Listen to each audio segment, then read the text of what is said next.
नमस्कार, मैं डॉक्टर सौरभ शर्मा, सह आचार्य इतिहास।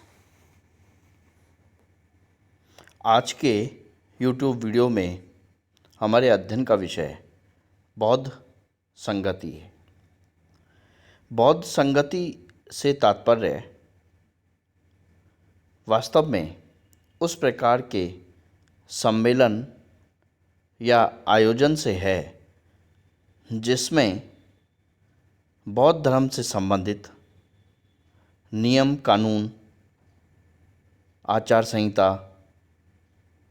बनाने के संबंध में विचार किया जाता था। समय समय पर बौद्ध धर्म में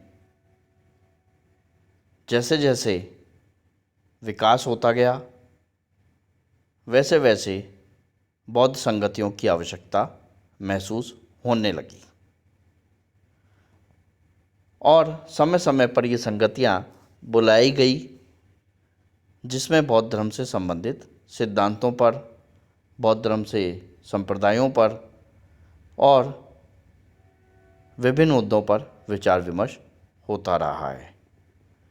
ऐतिहासिक दृष्टि से यदि हम देखें तो 4 प्रकार की बौद्ध संगतियाँ बहुत महत्वपूर्ण हैं और यह इसलिए भी महत्वपूर्ण है कि इससे संबंधित प्रश्न हमारी विश्वविद्यालय की परीक्षाओं में पूछे जाते हैं और वहीं विभिन्न प्रतियोगी परीक्षाओं में भी या सामान्य ज्ञान की दृष्टि से भी इस टॉपिक से, इस विषय से संबंधित प्रश्न सामान्यतः पूछे जाते हैं। तो हमें इसका अच्छे से अध्ययन और मनन करना चाहिए।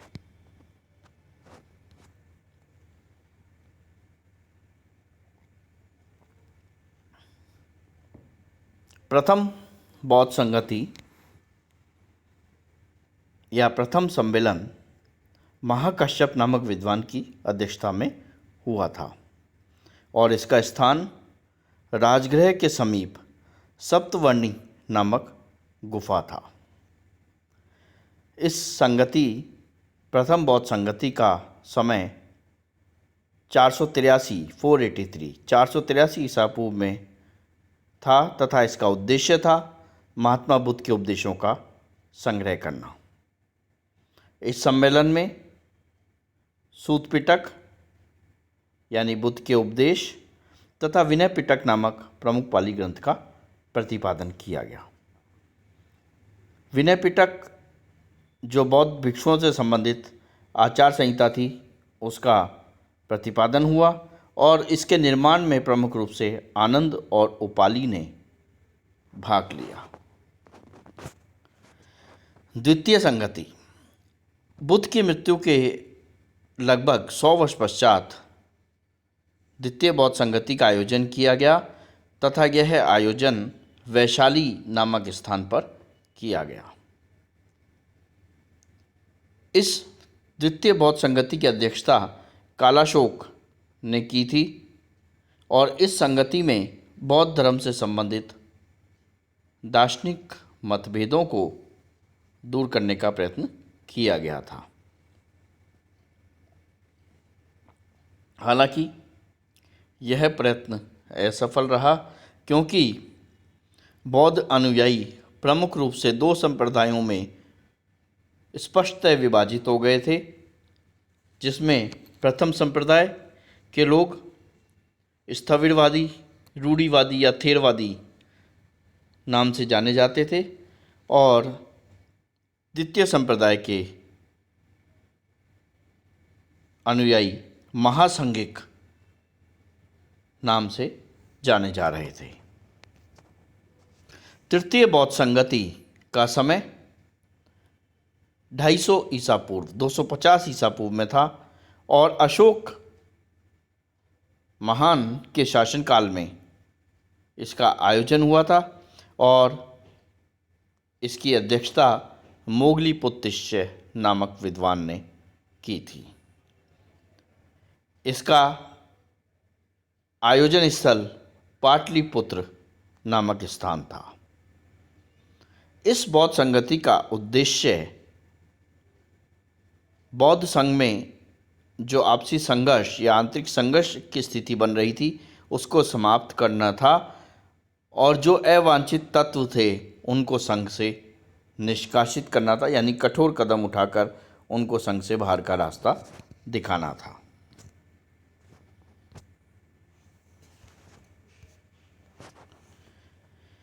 इसमें इस संगति में स्थविरवादियों या रूढ़िवादियों या थेरवादियों को भगवान बुद्ध के सच्चे अनुयायी के रूप में मान्यता दे दी गई और अन्य जो विरोधी संप्रदाय थे उन्हें संघ से निष्कासित कर दिया गया।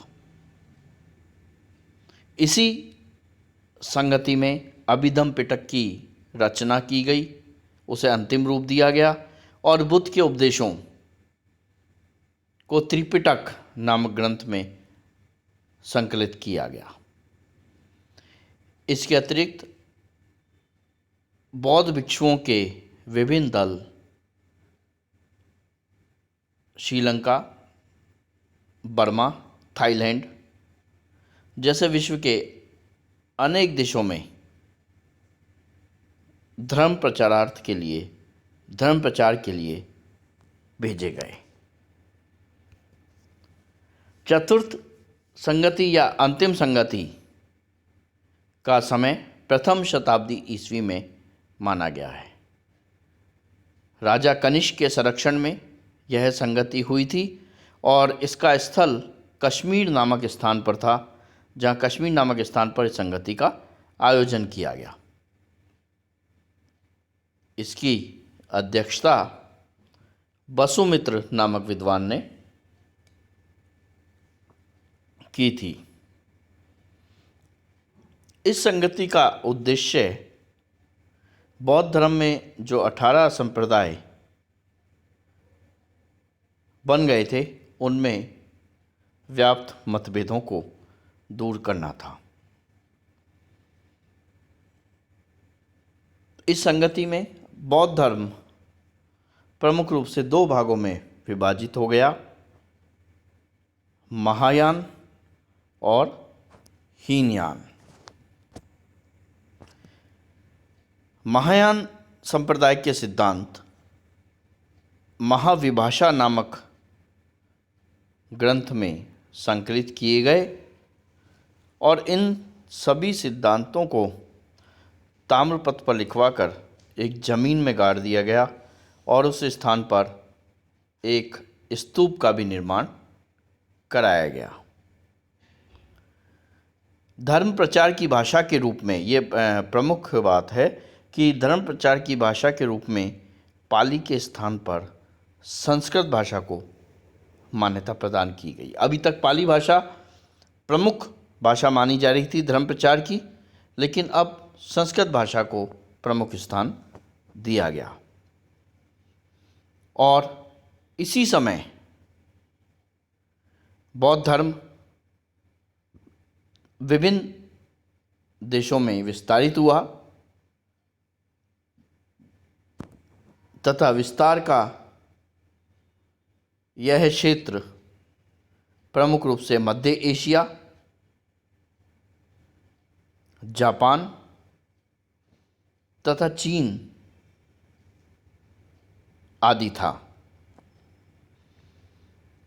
तो चौथी बौद्ध संगति में कुछ विशेष परिवर्तन हमें देखने को मिलते हैं जो कि स्मरणीय हैं, जैसे हीनयान और महायान की स्थापना, पाली के स्थान पर संस्कृत को मान्यता, मध्य एशिया, जापान तथा चीन में बौद्ध धर्म का विस्तार और महाविभाषा नामक ग्रंथ का संकलन जो कि महायान के सिद्धांत हैं और इनको जमीन में गाड़ना और उसी स्थान पर एक स्तूप का निर्माण कराना, यह सभी चतुर्थ बौद्ध संगति के प्रमुख बातें स्पष्ट रूप से नज़र आती हैं।